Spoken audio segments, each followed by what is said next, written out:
जाएंगे। उन पादरियों ने पुर्तगाल जाकर यहां के हालात तो बयान किए, लेकिन इसका नतीजा बहुत ही खौफनाक हुआ। उन इंसाफ पसंद लोगों को घोड़ों के पीछे बांधकर घसीटा गया, जिसे देखकर लोगों के दिल दहल गए। यानी ये एक तरह की बगावत ही थी ना दादाजी? हाँ बेटी उषा, इस गदर को ही पिंटो की बगावत कहते हैं। यही वो मोड़ है जहां से गोवा के ईसाइयों ने भी गोवा मुक्ति संग्राम में अपना योगदान देना शुरू किया। यानी उन धर्मगुरुओं ने मातृभूमि के लिए बलिदान की एक मिसाल कायम की। सच कहा तुमने बेटी उषा। गोवा की जनता के दिलों में चिंगारियां तो जल ही रही थीं। उस घटना के बाद वो भड़कने लगी, जिसने लोगों के हौसले दुगने कर दिए। यहां पर सत्तरी नाम का इलाका है, जहां पर ज्यादातर लोग राणे वंश के हैं। इन राणे वंशीय लोगों ने पुर्तगीजों के खिलाफ 22 बार बगावत की। दरअसल ये आजादी की लड़ाइयां थी। ये लड़ाइयां सन 1755 से लेकर 1912 तक चली। इनमें सबसे अहम भूमिका 1852 में दीपाजी राणे की थी। इस संग्राम में गोवा की जनता ने अपना पूरा योगदान दिया। आखिर 1902 में पोर्चुगीजों ने दादा राणे को सजा काटने तिमोर भेज दिया और 1912 में आखिरी बार सत्तरी के 200 से अधिक लड़ाकों को अफ्रीका भेज दिया गया, जिनमें से 120 लोग रास्ते में ही मर गए।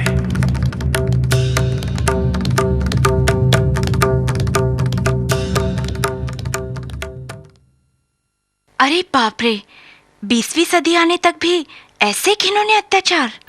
हाँ बेटी, फिर भी बड़ी हिम्मत से गोवा की जनता ने 400 बरस तक अपना संघर्ष जारी रखा। यह सदी संघर्ष की ही सदी थी। पूरी दुनिया की तरह गोवा भी संक्रमण अवस्था तक पहुंच चुका था। आधुनिक युग की शुरुआत हो चुकी थी। इस दरमियान गोवा से कई अखबार तथा पत्रिकाएं छपने लगी थी। महाराष्ट्र से केसरी जैसे अखबार यहां आते थे, जिनके लेखों से लोगों में जागृति आने लगी थी।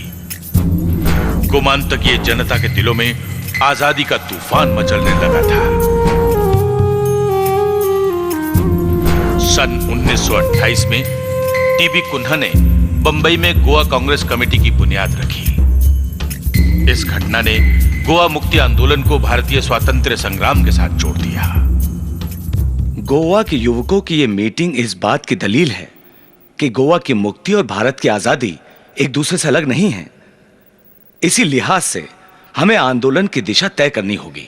काकोडकर जी, आपकी राय क्या है? टीबी कुन्हा ने जो कुछ कहा, मैं उससे पूरी तरह से सहमत हूं।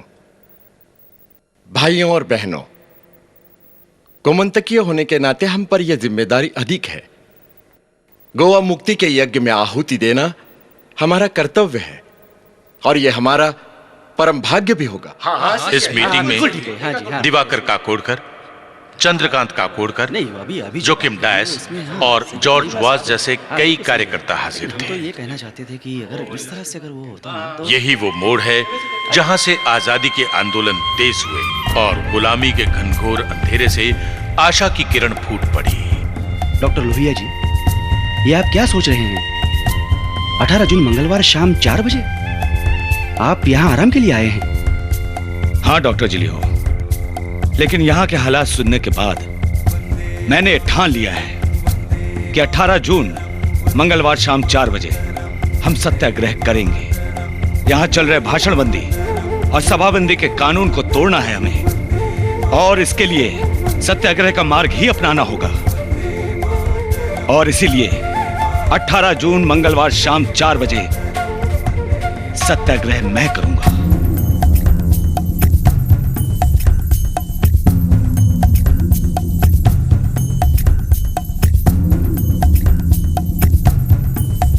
जून मंगलवार शाम 4 बजे। मडगांव पेट्रोल पंप के करीब।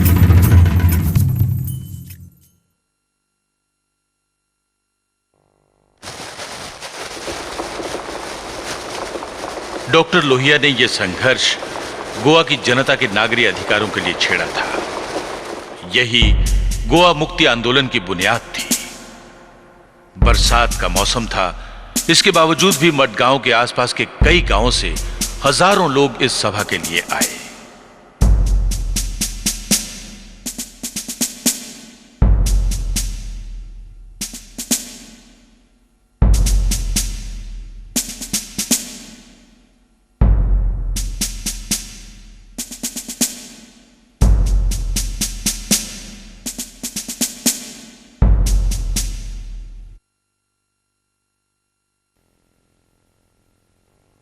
गोवा वासियों, मेरे भाइयों और बहनों, हमें मालूम है कि एक विदेशी शासन ने छल कपट और बल के जरिए गोवा की आत्मा को कुचल डाला है।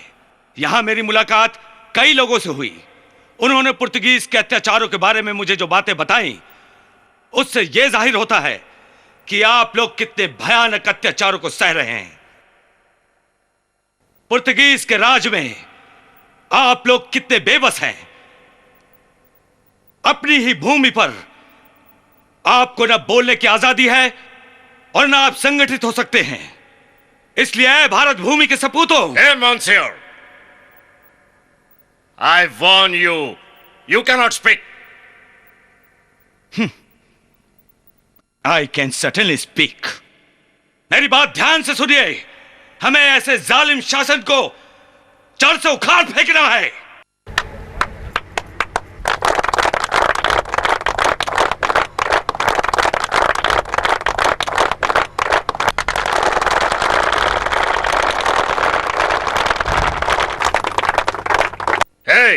किलियम लिदा तू गोवा का कानून तोड़ता है क्या? हम तुम लोगों को अरेस्ट करता है। अगर सालाजार जिंदाबाद कहने पर आपको गर्व है, तो जय हिंद कहने पर हमें भी अभिमान है। चलो हमारे साथ।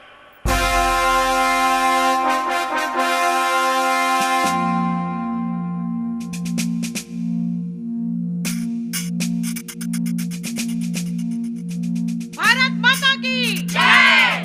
भारत माता की जय! जय हिंद! जय हिंद! जय हिंद! जय हिंद! जय हिंद!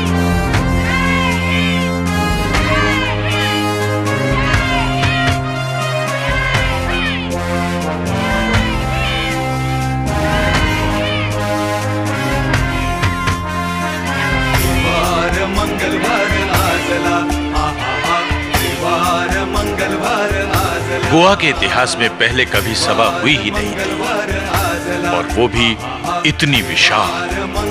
इतिहास ने करवट ली थी और एक नए अध्याय की शुरुआत थी। गोमांतकीय जनता के मन में स्वाभिमान और स्वतंत्रता की आग सुलग चुकी थी। शांत स्वभाव के गोमांतकीय जोश में आकर आत्मसमर्पण के लिए तैयार हो चुके थे।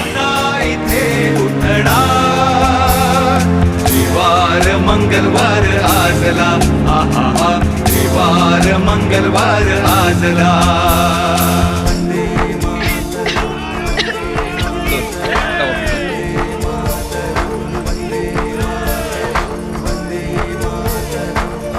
क्या करूं?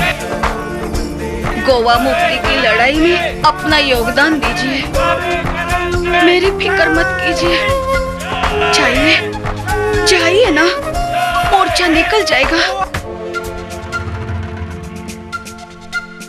सोल मिळाला, उठला नार, गुढी उभी झाली, आणि माऊली चढलं कुमकुम पुन्हा। इन सत्याग्रहियों में पुरुषोत्तम काकोडकर, विश्वनाथ लवंदे, प्रमिला जांबावलीकर, एवग्ल्यू जॉर्ज,